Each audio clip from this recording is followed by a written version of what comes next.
Ժամանակը սպառվեց։ Հաջորդ ելույթի համար քաղաքացիական պայմանագիր խմբակցության ղեկավար Հայկ Կոնջորյան, համեցեք, խնդրեմ, պարոն Կոնջորյան։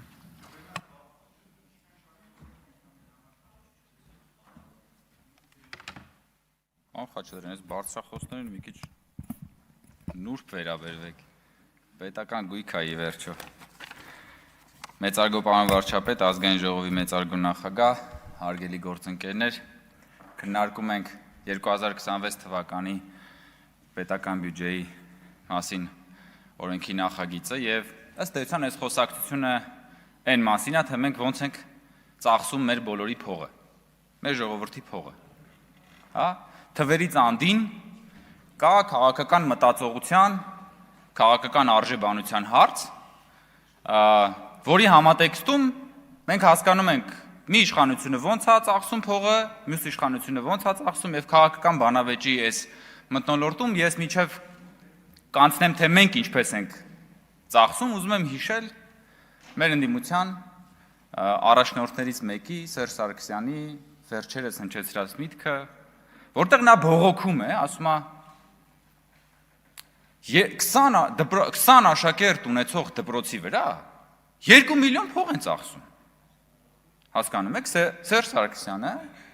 եւ սա միայն Սերժ Սարգսյանը չէ, Սերժ Սարգսյանը դա հավաքական Սերժն է։ Հայաստան դաշինքն էլ է հավաքական Սերժը, հավաքական Սերժ, հավաքական Քոչարյան, իրենք այդ մտածողությունն են։ Ասում է 20 երեխա ունեցող դպրոցի համար 2 միլիոն փող են ծախսում։ Մենք էլ ենք նույն բանն ասում։ Մենք ասում ենք 20 երեխա ունեցող դպրոցի համար 2 միլիոն փող ենք ծախսում։ Նույն բանն է։ Նկատում եք, չէ՞, շեշտադրումն է ուրիշ։ Հավաքական Սերժն ասում է, 20 միլիոն դոլար, 20 երեխու համար 2 միլիոն են ծախսում։ Մենք ասում ենք 20 երեխու համար 2 միլիոն ենք ծախսում, որտեղ Սերժի համար, հավաքական Սերժի համար 20 երեխան կորած բան է։ Սերժն ասում է, դրա տեղը կարելի է մեկ բիզնես ստեղծել։ Որովհետև այդ դպրոցի մեջ Սերժը փայ չունի, բայց բիզնեսի մեջ կարա ունենա, չէ՞։ Սերժը այդ դպրոցի շահառուն չի, ոչ չի գնալու նստի սովորի։ Չնայած չէր խանջ։ Սերժը չի գնալու, չէ՞, մտնի այդ դպրոց, դուռը բացի, նստի նստանին եւ սկսի այբուբենը սովորել։ Չնայած չէր խանգարի։ Որովհետև այդ նույն հարցազրույցի ժամանակ Սերժ Սարգսյանն ասում է, ես կրթությանը հոդեմ չեմ, արա։ Մեծ ուշադիր եղեք, է, ասում է, ես կրթությանը դեմ չեմ, արա։ Ու կրթությանը դեմ չի։ Բայց պատկերացնեք, բա որ դեմ լիներ ինչ կասեր։ Եվ սա է դուք եք հավաքական Սերժը, սիրելի գործընկերներ։ Պարոն Խաչատրյան, հարգելի գործընկերներ, հատկապես հաշվի առնելով ձեր խաչակրած արշավանքը կրթության, կրթվել է նորաձև շարժման նկատմամբ, ես ձեզ ասել եմ, ձեզ չի սպառնում կրթությունը, ոչ էլ նորաձև լինելը, ոչ էլ երջանկությունն է ձեզ սպառնում, պարոն Խաչատրյան, որովհետև դուք իմ կարծիքով, ոչ թե դուք անձամբ, բայց ընդհանուր ձեր հավաքական աշխարհը երջանիկ չի, դուք դժբախտ եք։ Գիտեք եք դժբախտ։ Որովհետև իշխանության կորուստը ձեր համար քաղաքական իրողություն չի, անձնական դժբախտություն է։ Սերժը, հավաքական Քոչարյանն իրենք ոնց որ մեր ժողովրդի ֆանտոմային ցավերը լինեն, այսինքն այդ համակարգը, որն եղել է այդ գողապետությունը ինքը ամպուտացվել գնացել է, բայց չէ որ դա մեր հանրության մի մասն է եղել, մեր կյանքի մի մասն է եղել։ Այդ ֆանտոմային ցավը Սերժի Քոչարյանի շուրթերով անընդհատ ոնց որ հիշեցնի մեր ժողովրդին իր մասին, էլի։ Մեկը կա քաղաքականության մեջ նոր սկսել է չոչ անել, դեռ ատամհատիկն էլ չի եղել։ Ասում է, բանը, պետությունը դպրոց կառուցելու փոխարեն պետք է գործարան կառուցի։ Սերժի հավաքական Սերժության, հավաքական Սերժի քաղաքական կլոններն են։ Այսինքն չի սպառնում այդ մարդկանց կրթությունը։ Եվ դրա համար է, որ իրանք դուրս են եկել խաչակրած արշավանքի բանի դեմ, կրթության դեմ։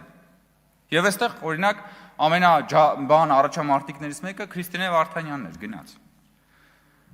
Ընդհանրապես ինձ թվում է, որ եթե դժոխքը սաունդթրեք ունենար, դա կլիներ Քրիստինե Վարդանյանի ելույթները։ Ասենք դուք մի հատ խորացեք, էլի։ Մի հատ խորացեք, հերիք չի մարդը դժոխք է անգել։ Մի հատ էլ ստիպված է Քրիստինե Վարդանյանի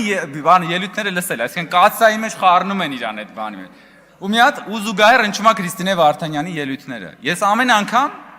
լուրջ ես չեմ կարողանում, հարգելի գործընկերներ, բայց ստիպված եմ։ Չկա գնաց։ Գառնիկ Դանելյանը ասում է մենք ենք փրկել ոսկեպարի եկեղեցին։ Ես հիշում եմ այդ ժամանակ այն հայտնի Գառնիկալացը, որ հնչում էր ամբողջ հանրապետությունը, ոսկեպարի եկեղեցին տալիս են Ադրբեջանին, ոսկեպարի եկեղեցին տալիս են։ Հիմա ոսկեպարի եկեղեցին ոչ միայն Հայաստանում է, սահմանազատված պետական սահմանից այս կողմ, ոսկեպարի եկեղեցին վերանորոգվում է Հայաստանի Հանրապետության պետական բյուջեի հաշվին։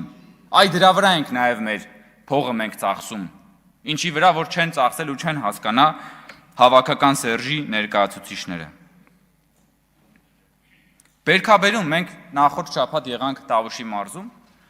եւ Բերքաբերում խոսվեց շատ այս օրերի ընթացքում։ Բերքաբերում մինչեւ 2023 թվականը եղել է մոտ 120 տուն, կառավարության 16+5 21 միլիոնի ծրագրով Բերքաբերում հավելյալ շուրջ 100 տուն է կառուցվել, այսինքն հասկանում եք կրկնապատկվել է։ Բայց հավաքական Սերժը սա չի հասկանա, որտեվ ինքը դրա մեջ փայ չունի։ Ոչ չի գնալու Բերքաբերում ապրի։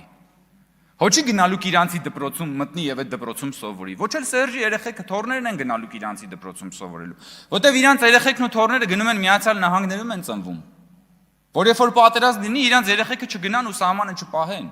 Բայց զատո պարոն Խաչատրյան կգա այստեղ եւ այս կասի բան, մարտունակ բանակ, պաշտպանունակ բանակ։ Այդ ուրիշի երեխեքի կյանքի հաշվին դες լավ մարտունակ բանակ եք սարքել, բա սարքեիք։ Ինչի վրա ենք մենք փողերը ծախսում, շատ եք խոսում արտաքին քաղաքականությունից, դիվանագիտությունից։ Դուք պարոն Խաչատրյան, ես ինչքան գիտեմ, բանում միացյալ թագավորություններում կրթություն եք ստացել։ Դուք ձեր իշխանության ժամանակ եղել եք Լոնդոնում մեր դեսպանությունում։ Եղել եք։ Չեք ամաչել։ Դուք չեք ամաչել այդ դեսպանության շենքից։ Ամաչել եք, չէ՞։ Ես տեսնում եմ, որ դուք դա ձեր իշխանության դեմքն է եղել։ Այ որ նայել եք եւ ամաչել եք, դուք ինքներդ ձեզանից եք ամաչել։ Պարզապես ես եմ հիմա դրա մասին արձանագրում։ Իսկ այսօր մեր ժողովրդի փողերով մենք միացյալ թագավորություններում մի ֆանտաստիկ դեսպանության շենք ունենք, որովհետեւ երբ որ բրիտանացի падգամավորը կամ պետական պաշտոնյան գալիս մտնում է այն դեսպանություն եւ այս դեսպանություն, ինքը պատկերացում է կազմում նաեւ մեր արտաքին քաղաքականության մասին։ Ինքը ուզում է հասկանա, ինքը հասկանում է այս երկիրը ընդհանրապես իր արժեվ ինչ նպատակ է դրել, ինչ նպատակ է հետապնդում։ Որտեվ խորդանոց մտնելուց դու հասկանում ես, որ այս մարդիկ խորդանոցի նպատակ են իրենց արժեվ դրել։ Իսկ այդ նախորդ դեսպանությունը ուրիշ ձև դժվար էր, շենքը դժվար էր ուրիշ ձև պատկերացնել։ Նույնը վերաբերում է Փարիզում մեր նոր գնաց դեսպանությանը եւ այսպես շարունակ։ Այս վրա ենք մեր փողերը ծախսում։ Ինձ համար ընդհանրապես մեր կառավարության գործունեության այսպես շռնդալից որակումներից մեկը գիտեք որն է եղել, որքան էլ որ զարմանալի չլինի։ Երբ որ ամիսներ առաջ բացահայտվեց այդ ահաբեկչության փորձը եւ հրապարակվեց նաեւ այդ ձայնագրությունների սղագրությունը, այնտեղ խոսակցության մեջ այն որ ասում է, այնքան գործ կա այս երկրում, կարծեմ Սյունիքի մարզի մասին է խոսակցությունը գնում։ Ասում են այնքան գործ կա, բոլորը աշխատանք ունեն, հնարավոր չի այս մարդկանց փողով բերել մասնակցեն այս մեր ներգրավել փողով այս տերորիստական գործողությունների մեջ, հասկանում եք։ Ահաբեկչության կազմակերպիչները բողոքում են, որ մարդիկ գործ ունեն։ Դրա համար հնարավոր չի իրենց փողով բերել ահաբեկչություն անել եւ դառնան տաշեղը այդ կրակի մեջ որ գցեն, հասկանում եք։ Սա է լավագույն ապացույցը կառավարության գործունեության, նախորդ տարվա բյուջեի, հաջորդ տարվա բյուջեի։ Տիկին Գրիգորյանն ասում է, դուք ինչ հավելյալ արժեք եք ստեղծել։ Այ ինչ հավելյալ արժեք եք դուք ստեղծել եւ հետո ասում է, հա, հիմա դուք կասեք դպրոց, բայց դպրոցը նես, դուք կասեք ջրամբար, այսինքն ես հասկանում եմ, դուք հիմնականում ուզում եք նյութական բաներ, եւ դա շատ կարեւոր է, իհարկե, որ լինի, որ շոշափել լինի, որ կարողանաս շոշափես, գնաս, նստես, ուտես, նյութական։ Բայց ես օրինակ ուզում եմ խոսել մի բանի մասին, որը առաջին հայացքից այդքան նյութական չի, բայց նաեւ մեր բյուջեների դրսևորումը դրա մեջ է կայացել, դա ժողովրդավարությունն է։ Քանի որ մենք քննարկում ենք այս կառավարության 5-րդ տարվա, այսինքն բյուջեն, մենք կարողացել ենք պաշտպանել եւ ինստիտուցիոնալիզացնել ժողովրդավարությունը Հայաստանում։ Այո, դու ժողովրդավարությունը չեք կարող շոշափել եւ չեք կարող ուտել։ Բայց ժողովրդավարությունը կարևորագույն համակարգ է, որը հնարավորություն է տալիս, որ մենք այդ երջանկության պայմանները ստեղծենք, պարոն Խաչատրյան, որովհետեւ երջանկությունն ի վերջո սուբյեկտիվ զգացողություն է։ Մեր նպատակն է, որ մենք օբյեկտիվ պայմաններ ստեղծենք, որ մարդը այդ սուբյեկտիվ երջանկությունը զգալու հնարավորություն ունենա։ Հավաքական Սերժի եւ Քոչարյանի աշխարհում այդ օբյեկտիվ պայմանները չեն եղել։ Մեր քաղաքական համակարգում մենք այդ օբյեկտիվ պայմանները ստեղծել եւ ստեղծելու ենք։ Հարգելի գործընկերներ, քանի որ ժամանակը ավարտվում է, ես ուզում եմ ասել, որ քաղաքացիական պայմանագիր խմբակցություն, իհարկե մենք այս նիստերում չենք քվեարկելու բյուջեի նախագիծը,